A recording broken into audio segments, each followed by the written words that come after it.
블룸버그 통신에서 황소가 돌아왔다. 아직은 진짜 싸움 시작하지 않은 것 같다. 8, 9월장이 생각보다 많이 흔들릴 수 있는 악재는 금리예요. 당분간은 좀 금리가 좀 튈 가능성이 있다. 이렇게 지금 보는 걸로 지금보다 보이고요. 더요? 그렇죠. 약간 더 올라갈 수 있겠죠. 9월에 금리 인상을 안 하는 게 호재냐, 하는 게 호재냐, 경우에 따라 달라질 수 있습니다. 그러게요. 그리고 굉장히 변수가 많이 늘어난 느낌이네요. 네. 일본이 움직이기 시작하면서. 맞습니다. 예. 8월 말에 또 굉장히 뭐가 이벤트가 많죠. 예. 예, 그래서 아마 8월 마지막 주가 또 재미난 한 주가 될 변곡점이 될 가능성도 있다. 그때까지는 좀 긴장하긴 해야 되겠네요. 네, 과연 이번 주에는 코스피가 7,000선 무사히 안착하는 모습 보여줄 수 있을까요? 기대가 많이 되고 있습니다. 연휴 하루 쉬고 이제 돌아온 우리 증시 과연 어떤 움직임을 나타내게 될지 여러분의 투자 다락방 막전 막후입니다. 오늘 이분과 함께 할게요. 위즈웨이브 이권희 대표님 나와 계십니다. 어서 오세요. 네, 안녕하세요. 네, 대표님과 함께 오늘도 이제 우리 시장 이야기 좀 해보도록 할 텐데 네. 연휴 동안 국내 증시 쉬어가는 사이에 아시아 증시에서 메모리 반도체 관련 종목들 일제히 강세였습니다. 뭐 샌디스크 인베스터데이 영향이다 뭐 이런 이야기도 있고 하이닉스 ADR도 모두 호조를 보였던 상황인데요. 반도체 강세가 이번 주 국내 증시로 이어지게 된다면 이제 코스피의 7,000선 무사 안착을 좀 기대해봐도 좋을지 궁금합니다. 또 무사 안착하려고 했더니 또 오늘 시장이 또 많이 흔들어요. 예, 오전까지만 하더라도 외국인들이 이제 지난번 그러니까 수목금 약간 장기 투자하는 자금들이 들어오는 것 같은 느낌으로 외국인들이 쭉 코스피를 샀는데 오전까지도 한 1조 4천억 가까이 사다가 지금 다시 좀 팔고 있는 느낌이고요. 팔고 있는 모습을 보여주고 있고, 그 다음에 선물도 갑자기 이제 아래로 이제 좀 곤두박질 치고 있는데, 일단 일본 시장의 영향을 받는 걸로 보이고요. 예, 그리고 지금 엔캐리 트레이드 얘기 나오고, 뭐 지금 또 중국 증시도 하락하고 여러 가지 이제 아시아 증시가 우리 하루 쉬었을 때는 좋았다가 예, 또 다시 또 우리 시장 여니까 왜 그런 또 건가요? 빠지고 있는 그런 상황인데 이제 그게 타이밍이죠. 망상 주식시장은 타이밍에 맞춰서 움직이는 건데 일단 뭐 엔캐리 트레이드 청산에 대한 공포 뭐 이런 것들이 이제 보도되면서 오히려 이제 조금 지수가 밀리는 그런 모습이 좀 나온 걸로 보이고요. 일단 일본의 국채 금리가 튄 것 때문에 그런 것 같습니다. 이제 근데 입찰이 잘 안 돼서 그런 거예요, 사실은. 최근에 이제 미국도 이제 10년물 국채 금리가 4.7%를 넘어가고 30년물은 뭐 이제 30년 만에 5.2%를 돌파했다. 뭐 이런 불안을 조성하는 기사들이 계속 나오고 있어요. 네. 근데 어떤 분이 그러시더라고요. 이제 언제부터 30년물을 봤다고? 미국 국채 20년, 30년물은 쳐다도 안 보는 물건들인데 그것도 입찰이 안 돼서 그래요. 입찰도 안 되고 그게 무슨 말이냐면 이제 30년 미국 정부한테 30년 뒤에 받을 거니까 지금 돈을 빌려줘라는 거잖아요. 그렇죠. 근데 거기에 난 빌려주려는 사람들이 적었다는 거죠. 그러니까 금리를 높여야지만 그나마 입찰을 하는 거니까. 우리 그래서, 이자 이만큼 낼게. 네, 그래서 이제 채권을 어떻게 보셔야 되냐면 이자를 이만큼 줄게, 뭐 5.2% 줄게, 5.3% 줄게 이렇게 해서 그거라도 돈을 받아야 되는 겁니다. 예, 그러면 그게 확정이 픽스가 되면 30년 뒤 그 금리를 받는 거거든요. 예, 이제 그것 때문에 이제 그만큼 이제 또 할인을 해서 이제 가격을 지불하게 돼 있는 건데, 그래서 이제 할인을 해서 샀기 때문에 그걸 거래해서 이익이 나면 팔고 하는 게 이제 채권입니다. 그러니까 채권 원래 액면가가 정해져 있고, 시간 듀레이션을 계산해서 할인해서 이제 그 가격을 사게 돼 있습니다. 그게 금리로 이제 그게 표현이 되는 건데, 예, 그런 부분들을 이제 얼마나 이제 좀 더 싸게 사고 싶어 하는 거죠. 그냥 조금 빌려주고 원금을 받으려고 하는, 그러니까 한마디로 차익을 먹으려고 하는 게 이제 채권 투자들인데, 보통 30년물은 누가 사냐면 이제 보험사들이 많이 사요. 근데 이제 보험 쪽도 지금 이제 이거에 별 매력을 못 느끼는 거죠. 그리고 이제 미국 국채에 대한 이런 수요들이 좀 줄어들고 일본 국채도 지금 마찬가지인 것 같아요. 네, 그래서 또 지금 10년물 뭐 이런 것들도 받은 입찰이 잘 안 된 것 같아요. 그래서 지금 분위기는 금리가 더 올라갈 수도 있다라는 것 때문에 입찰이 안 들어오는 거니까 당분간은 좀 금리가 좀 튈 가능성이 있다 이렇게 지금 보는 걸로 지금보다 보이고요. 더요? 그렇죠. 약간 더 올라갈 수 있겠죠. 그러면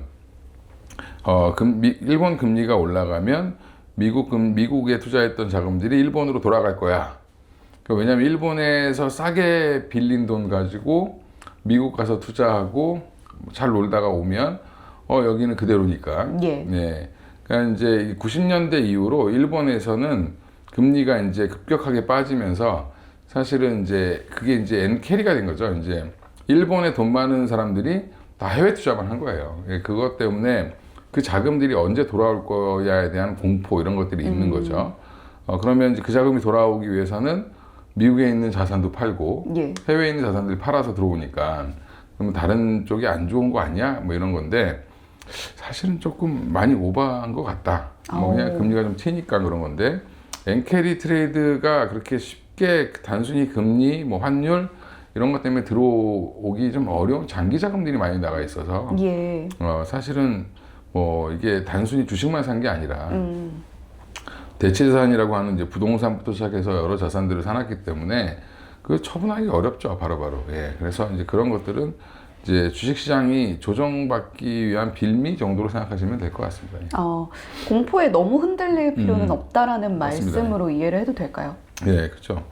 아직 뭐 현실은 안 됐는데 이거 지금 계속 엔캐리 얘기는 이제 24년도인가에도 한번 우리 시장을 한번 흔들었고 예. 지금 그리고 또 다시 한번 또 흔들려고 하는 모습인 것 같은데 그때 이미 한번 청산이 빠르게 됐기 때문에 단기 자금들 그때는 이제 비트코인 관련된 자금들이 청산이 빨리 됐죠. 예, 그러니까 한마디로 일본에 돈 꾼 걸로 비트코인을 산 거예요. 예, 그래서 이제 그쪽이 이제 가상화폐 시장이 빠지면서 급격하게 엔캐리 트레이드가 되는 거 아니냐 뭐 이런 얘기들이 나왔었던 시기였는데 그때 단기 자금들은 이미 좀 해소가 됐다라고 보고요. 그러면 지금은 이제 중장기 자금들이 어떻게 뭐 빨리 들어오냐 안 들어오냐 뭐 이런 건데 조금 너무 좀 시장에서는 좀 오버하는 것 같다 이렇게 생각하고 있습니다. 예, 우리가 또 한번 마음을 다잡고 투자에 컨빅션을 가져야 되는 시기가 아닌가라는 생각이 드는데 일단 일본의 국채금리 주시는 하시되 조금 더 튈 여지는 열어두실 필요는 있겠네요. 그러면서도 너무 이렇게 기사에 마음이 흔들리는 그러한 것들은 우리가 지양을 하자라고 말씀을 해주셨습니다. 자, 그런가 하면 계속해서 이야기가 나오고 있는 게 삼성전자, SK하이닉스의 주주환원 이야기예요. 연간 최대 300조 원 규모 전망까지 나오고 있는데 반도체주가 물론 계속해서 덜컹거리는 움직임을 나타내고는 있지만 대표님께서 꾸준히 이야기해 주셨던 것처럼 주 종목의 신용잔고도 다시 늘고 있는 건 좀 우려스럽거든요. 반도체주에 대한 개인 투자자들의 비투 확산은 우리 시장에 영향을 좀 크게 줄까요? 신용잔고 뭐 많이 빠졌다가 올라오는 거기 때문에 원래 네. 시장 신용잔고 가지고 자꾸 이제 뭐 그것 때문에 빠진다 오른다 이렇게 표현하시면 안 되고 그건 결과죠. 많이 빠지면 신용잔고가 줄고요. 올라가기 시작하면 신용잔고가 원래 늘어나는 게 예. 정상적인 흐름이고 최근에 코스닥도 그렇고 코스피도 그렇고 신용잔고가 바닥을 찍고 7월 말 기점으로 지금 다시 올라오고 있는 거는 오히려 신용이 잔고가 늘어나야 주식시장은 더 활발해집니다. 유동성이 더 커지기 때문에. 그러니까 이제 그거를 이제 기자분들은 자꾸 이제 신용잔고가 늘어나면 뭐 위험 신호다 그러는데 그거는 이제 꼭지로 갔을 때 얘기하는 거고 시장의 크기, 사이즈도 이제 같이 비교를 해봐야 돼요. 그러니까 뭐 개인들 보고는 신용 쓰지 말라 그러면서 기관들은 엄청 쓰죠. 그렇죠.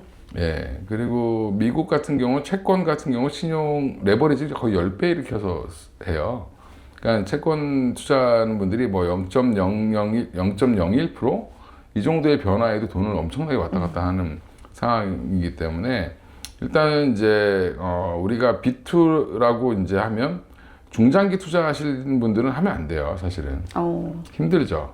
그 이자 내가면서 변동성을 견디기는 어렵기 때문에 일반 개인분들한테는 웬만하면 하지 말라고 하는 거고 반면에 이제 여의도에 있는 이제 우리 흔히 얘기하는 빠꾸미들이라고 얘기하는 예, 그런 이제 그 개인 투자자분들은 다 신용 씁니다. 예. 예, 신용도 쓰고 레버리지도 쓰고 예, 그래야 이제 수익이 올라갈 때 상승장이라는 게 생각보다 우리 보면 올해는 좀 길었지만 짧게 호흡으로 가는 경우가 많기 때문에 그 짧은 그 시기에 좀 이익을 극대화하기 위해서 신용을 많이 씁니다. 근데 신용을 이제 빌려주는 기준을 보면 시가총액이 큰 금액 아니면 안 빌려줘요. 그리고 신용에 대한 제약이 되게 많습니다. 많기 때문에 그리고 지금 최근에 보니까 모 증권사 같은 경우는 LG전자도 신용을 안 주더라고요. 오, 네, 굉장히 빡빡하네요. 네, 점점 이제 그 내부에서도 규제를 굉장히 많이 하죠. 증권사 내에서도. 그래서 증권사마다 신용에 대한 기준이 다 달라요. 네, 그래서 어떤 데는 좀 더 많이 주는 데가 있고, 좀 적게 주는 데가 있고, 그거에 따라서도 이제 거래 패턴이 좀 달라지는 경우는 있는데, 그게 엄청난 큰 요소냐라고 보면은 큰 요소라기보다는 지금 이제 반등, 이제 우리가 급락했던 부분들에 대한 일정 부분의 반등 구간이기 때문에 한 7,500까지는 반등 구간이라고 보셔야 돼요. 그러면 7,500부터는 진짜 위로 우상향을 계속 해줄 건지 아니면 좀 박스권을 그릴 건지 이런 거에 대한 고민이 있겠죠. 근데 오늘도 한 7,100포인트 넘어갔다가 다시 또 이제 6,000대로 내려왔는데 여기 이제 공방이 좀 심하게 나올 가능성은 있다. 왜냐면 바닥에서 한 20% 이상 반등이 나왔기 때문에 지금 추세 전환을 하고 나서 여기에서 이제 바로 이제 추세를 계속 이어갈 건지 아니면 좀 쉬어갈 건지 이런 국면 정도로 생각하시면 될 것 같습니다. 예. 사실 지난주만 해도 우리 증시 분위기를 좀 들여다보면 블룸버그 통신에서 황소가 돌아왔다. 뭐 이런 평가를 내리기도 했고 월스트리트 저널도 10거래일 만에 다시 강세장으로 한국 시장 코스피가 들어섰다 이런 평가를 내놨잖아요. 그럼 일단 강세장에 진입은 한 상태라고 봐야 돼요? 정상화 과정이었다고 보시면 되죠. 이제 낙폭 지나치게 많이 빠졌던 부분들을 되돌림 정도로 생각하시면 되고, 그러니까 저가 매수세가 들어온 거죠, 외국인들 입장에서는. 그래서 지금 한 6,000대 후반까지 이제 매수를 해놓고, 여기서 지금 이제 악재가 나오면 조금 흔들고, 그 다음에 호재가 나오면 올라가고, 이제 그런 부분들이 나올 거고요. 확실히 이제 매수 주체는 조금 바뀐 것 같다라는 생각은 들어요. 예, 그래서 예전처럼 선물과 이제 현물이 같이 연동돼서 선물에서 돈을 벌기 위해서 이용하는 거래가 아니라 이 현물에 따라서 선물이 움직이는, 그래서 선물이 주된 거래처가 아니라 이제는 현물이 주된 거래처가 된 것 같은 그런 느낌이 들기 때문에 물론 이번 주를 지켜봐야 됩니다. 이제 그런 기사들이나 평가들도 조금 섣부른 게 사흘 올라온 거예요. 사흘 동안 조금 한 2, 3%대씩 계속 올라오니까 그럼 이제 단기적으로 한 12, 3% 올라왔기 때문에 3일 만에. 그리고 지금 8월 들어서 보면은 거의 한 20% 이상 반등이 나왔어요. 예. 그 반등이 결국에는 이제 엄청난 추세 전환 이게 아니라 어떻게 보면 낙폭과대에 따른 기술적 반등 정도의 자리라고 보시면 되죠. 그러니까 우리가 지나치게 많이 빠졌던 부분들에 대한 회복 정도인데 아직은 진짜 싸움 시작하지 않은 것 같다. 오, 그러면 진짜 싸움이 시작됐다는 포인트는 저희가 어디서 잡을 수 있을까요? 진짜 싸움은 이제 아마 지금 벌써 시작된 건지도 모르겠는데 한 7,000포인트 근처 오니까 이제 또 한번 밸류에이션 계산하고 그 다음에 여러 가지 이제 상황들 매크로 이슈 이런 것들 다 다시 이제 보고 진행이 될 거라고 생각하시면 될 것 같고 그나마 다행인 거는 반도체 관련된 전망들은 드디어 이제 메리츠증권 같은 데서는 이제 2028년도에도 HBM의 확산 때문에 결국에는 지금 디램이 부족할 거다. 공급 부족 얘기가 또 다시 나오고 있고요. 그러니까 이제 애널리스트들이 28년도를 전망하기 시작했습니다. 그 얘기는 27년도는 당연히 쇼티지라고 보는 쪽에서 그렇게 전망을 하는 거예요. 그게 이제 현대차증권의 노동창 센터장님이 먼저 그런 얘기를 28년도에도 부족할 것 같다 이런 얘기를 했었는데 지금 또 메리츠에서 또 지원 사격하듯이 그 똑같은 내용을 또 비슷하게 언급을 했고요. 그 얘기는 결국엔 말은 되게 어렵게 써놨는데 결국엔 HBM을 더 생산하다 보면 D램을 아무리 증설하더라도 28년도 증설분까지 반영하더라도 D램은 여전히 부족하다. HBM을 더 만들 수밖에 없기 때문에 이제 이렇게 나오는 거고요. 거기에 이제 반박하는 쪽은 이제 엔비디아가 HBM 그러니까 베라루빈 울트라에 한 4배 정도를 더 메모리를 한 1TB까지 늘리려고 했는데 그거를 또 절반으로 줄일 거다 이런 이제 스펙을 낮출 거다 여러 가지 얘기들이 나와서 그만큼 수요가 없을 거다라고 얘기하는 쪽도 있습니다. 근데 엔비디아 관련돼서 지금 몇 번 말씀드렸지만 항상 신제품 나올 때마다 계속 뭐라 해요. 예. 예, 근데 항상 나오고 보면 잘 나와요. 예, 그래서 이번에도 지난번에도 소캠2 관련된 얘기가 나왔었는데 베라루빈 나올 때 근데 속겜2도 결국에는 메모리가 부족해서 그렇게 가는 거잖아요. 그러면 이제 베라루빈 울트라 같은 경우도 만약에 1TB가 되지 않더라도 이제 2배 정도? 적어도 그러니까 이게 울트라라고 붙이려면 루빈보다는 HBM이 더 많아야 됩니다. 예. 그럼 적어도 한 2배 이상은 된다라고 보면 아무리 이제 지금 1테라가 아니라 그 바로 밑단계라고 하더라도 늘어나는 건 사실이거든요. 예, 그러면 그런 것들에 대한 해석이 앞으로 어떻게 될지 모르겠지만 이번에 이제 8월 27일 새벽에 그러니까 엔비디아가 실적 발표하고 나서 베라루빈 울트라에 대해서 아마 얘기가 될 거예요, 스펙이.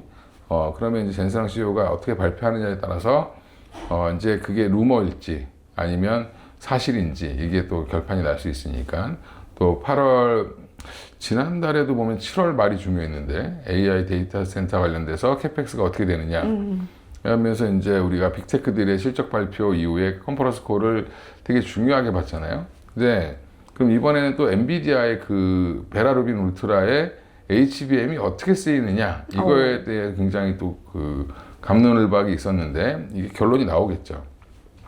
그래서 그것 때문에 상대적으로 최근에 하이닉스가 삼성전자보다 못 올라왔던 부분이 있었습니다. 예, 그래서 그런 부분들은 어떻게 해소되는지를 한번 보셔야 되고 8월 말에 또 굉장히 뭐가 이벤트가 많죠. 예. 예, 그래서 아마 8월 마지막 주가 또 재미난 한 주가 될 변곡점이 될 가능성도 있다. 그때까지는 좀 긴장하긴 해야 되겠네요. 예, 그 무렵에 또 이제 주주환원 얘기도 나온다고 하니까 지금 시장에서 예상하기로는 8월 안으로는 발표할 것 같다 이렇게 지금 얘기가 나오고 있잖아요. 물론 이제 하이닉스는 9월 안에 한다라고 얘기를 했는데 아마 삼성전자가 됐든 하이닉스가 됐든 발표는 아마 8월 중에 어느 정도 가이드라인은 나올 가능성이 높다라고 보고 있습니다.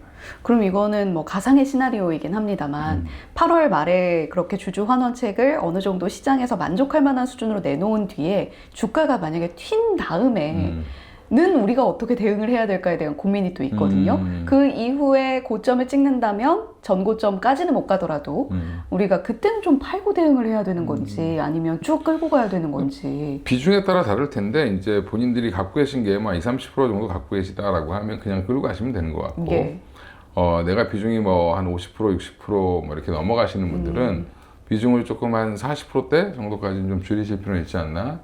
그래서 삼성전자는 한 30만 원 이상, 30만 원에서 한 32만 원 사이 정도에서는 한번 가게 되면 좀 정리를 조금 일부 하시고 하이닉스는 한 240, 230, 40 정도까지 가게 된다라고 하면 200만 원 넘어도 좀 할 수 있으신 분들은 조금 하셔도 괜찮을 것 같다. 올라갈 때마다 지금 거의 170만 원대까지 갔다가 또 밀린 거잖아요. 그렇죠. 네. 그래서 이게 탄력 받으면 또 올라갈 때 생각보다 빨리 갈 수 있습니다. 그러니까 그때는 비중을 조금 줄여서 현금을 좀 만들어 놓으실 필요가 있을 것 같고요. 8, 9월장이 생각보다 많이 흔들릴 수 있는 악재는 지금 별게 없는데 금리예요, 결국에. 예. 매크로 상황. 예, 미국 국채금리, 일본 국채금리 이렇게 움직이기 시작했고 일본도 다시 금리 인상을 한다는 얘기가 좀 나올 수도 있고 엔캐리 얘기도 계속 그러면 나오겠죠. 그냥 잊어버릴만 하면 또 나오고 계속 이런 것들이 근데 그 현상을 분석할 수가 없습니다. 나와봐야 나오는 거거든요. 근데 사실은 이게 이제 우리가 환율로 이제 엔캐리 트레이드가 나오지 않겠냐라고 얘기했는데 사실 환율은 안 나오고 금리로 나와요. 그러니까 이제 금리가 튄다는 것 자체가 조금 부담스럽습니다. 사실 일본 금리가 튄다는 거는.